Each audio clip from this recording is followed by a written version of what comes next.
BJP सरकार पर आई बहुत बड़ी मुसीबत। यूजीसी पर सवर्णों ने किया बहुत बड़ा ऐलान। अब मोदी सरकार को पहुंच सकता है नुकसान। शक्ति प्रदर्शन ने उड़ाई दिल्ली तक नेताओं की नींद। साधु संतों से लेकर महिलाओं बेटियों ने की आवाज बुलंद। सवर्णों ने दिया जयपुर के मैदान में अपना दम।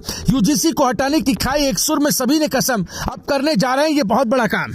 सवर्ण न किसी का गुलाम है न किसी का बंधुआ मजदूर। सवर्णों ने मंच से किया ऐलान। देश भर में प्रदर्शन की कर ली तगड़ी तैयारी। मोदी सरकार के सांसदों की टेंशन जारी। अब आगे क्या? हक की आवाज जब सड़कों पे उतर आती है तो तख्त हिलते हैं और सियासत घबराती है। जयपुर की धरती से उठी आवाज अब सिर्फ एक शहर तक सीमित नहीं रही, बल्कि ये सीधे सत्ता के गलियारों तक पहुंच चुकी है। जिस तरह सवर्ण समाज ने एकजुट होकर ताकत दिखाई, उसने बीजेपी सरकार की टेंशन बढ़ा दी।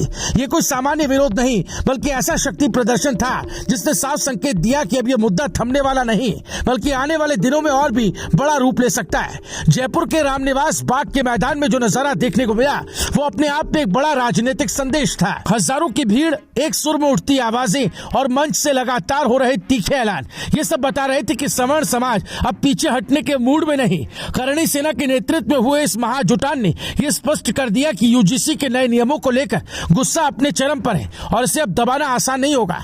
इस महापंचायत की खास बात यह रही कि इसमें सिर्फ संगठन या नेता ही नहीं, बल्कि साधु संत, महिलाएं, बेटियां और युवा भी बड़ी संख्या में शामिल हुए। यानी ये आंदोलन अब सीमित दायरे से बाहर निकलकर एक व्यापक सामाजिक रूप ले चुका है।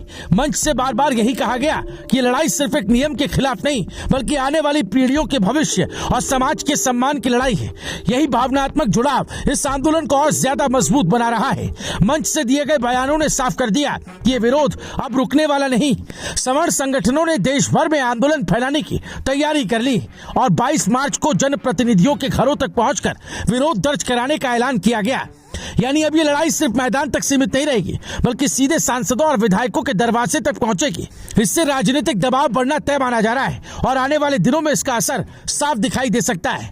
इस पूरे घटनाक्रम ने बीजेपी के लिए नई चुनौती खड़ी कर दी है। जिस तरह भीड़ उमड़ी और जिस तरह के नारे लगे, उसने ये संकेत दे दिया कि नाराजगी गहरी है।